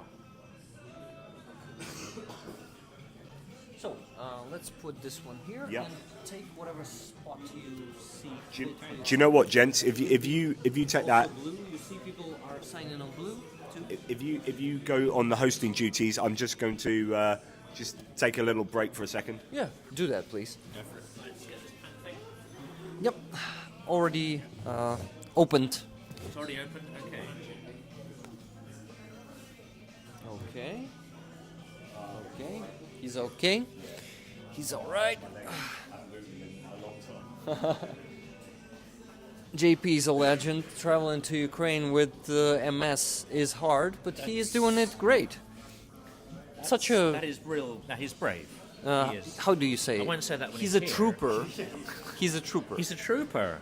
Yeah. He's brave. He's resilient, and I can see why he's attracted to Ukraine. Okay, guys, so it was a wonderful stream. We need to end in 6 minutes. And do I see a donation? Yes, I see even 3. That's cool. $20 from Tracy Oceanfire. 2 tickets for rollers, please. Tracy Oceanfire 777. Then $10 from Kathy S. Ticket for JR. JR, one more ticket for you. Ticket for JR for all his work behind the scenes for you and JP. Thank you, JR. Well done, JR. You're doing a good job.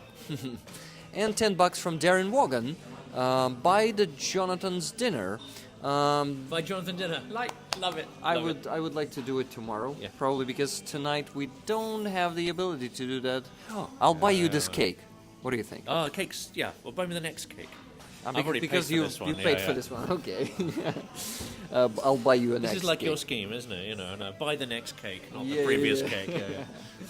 Okay, thank you for your donations, guys. I think the last push was done, but who knows? Maybe in the last 4 minutes, someone else 4 minutes will to go. donate. Get that card out. Press those buttons. That flag is beautiful. It's not just for Ukraine, and this is what I think Jonathan and I try. This isn't just for Ukraine to survive. This is our own survival as well, because Ukraine is protecting the free world, whether we realize it or not. It's not your signature, That's right? just me. That's just me So, here. Jonathan, Silicon Curtain, maybe That's also it. your signature? Do you have one? So not really, but I'll Only if you have one. He has one. I have one. So not a good one, but it is one. I like it. So you can now take that and you can forge my checks. Not that anyone does checks anymore.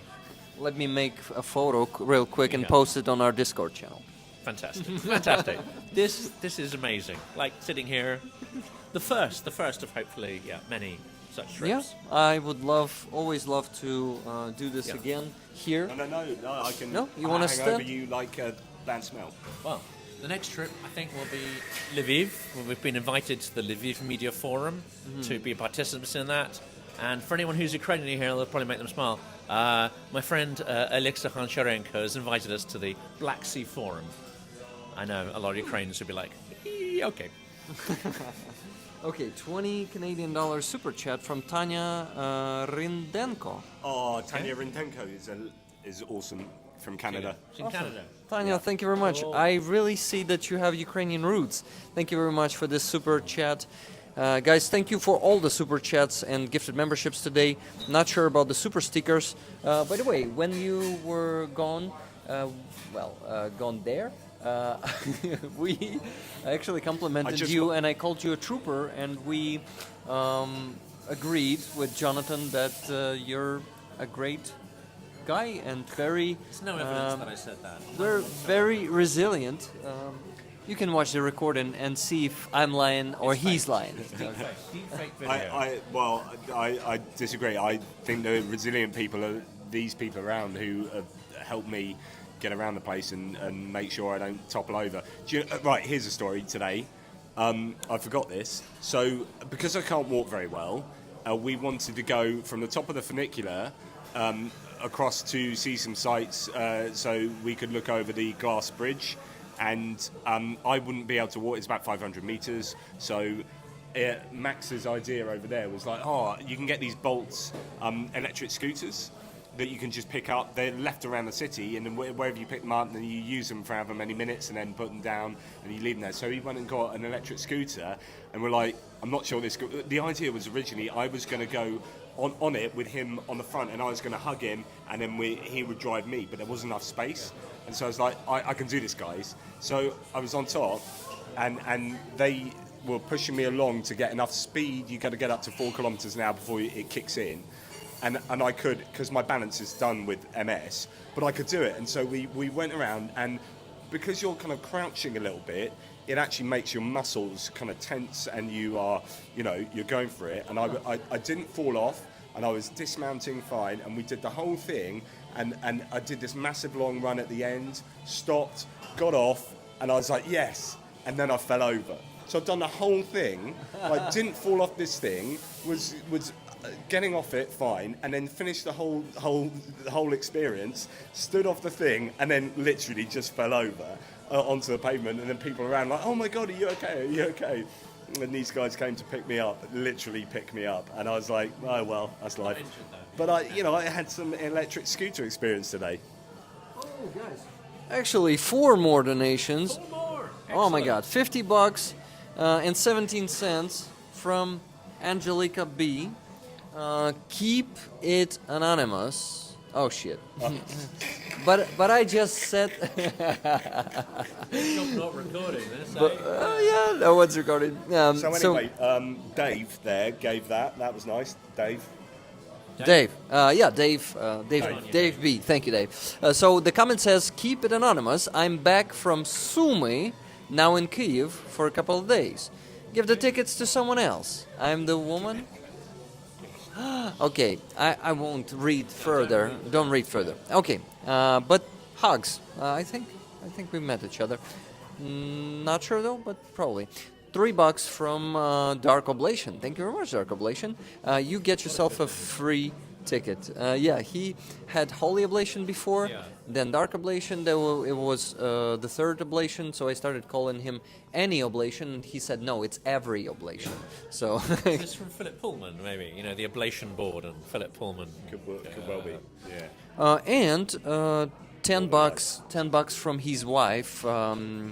Silver Earth, Slava Ukraini, Героям Slava, and $20 from Linda H. Thank you guys. You really made a great fundraising contribution today. We raised, I would say, approximately at least $500 today. Cool. Amazing. Good job. Yep. Love Can, it. Yeah. can I just show a little bit of? There's evidence that I'm not a complete muppet. Sure. Can he just show this up to the video? Yeah, let's do it. Can you do it?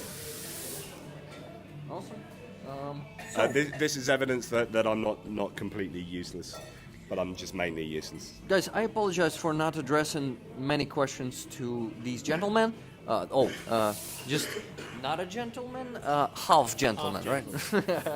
So, Time, gentlemen. yeah, there he is, driving a scooter. Look, we can also see it. No way. Wow. Wow. That was going slowly at the beginning. I did get up to like I don't know, about 50 miles an hour in the end.